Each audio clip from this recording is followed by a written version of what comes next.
Sa ngalan ng iyong anak na si Jesus, ang pagsasama-sama namin ito ay ang inihahandog sa iyo upang ikaw ay purihin at pasalamatan. Gayon din kami nagpapasalamat at kami nagkatipon-tipon dito ngayon upang pagligaya ng aming mahal na si Carolina Socorro.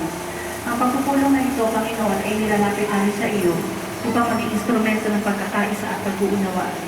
Tulungan niyo kami na maipaabot sa mahal namin si Carolina ang aming mensahe ng pasasalamat sa lahat ng kabutihan na gawa niya sa aming mga buhay at pagkilala sa kanyang dakilang loob ng pagtulong.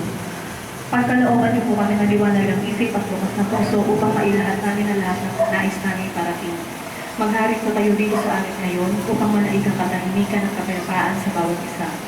Ang maliit na programang ito naway maging instrumento para sa ikasisiyan ng kaluluwa ng ating mahal na si Carolina. Ito ang aming sabot dalangin sa inyo, Panginoon, sa ngalan ng iyong buktong anak ng si Jesus. Amen.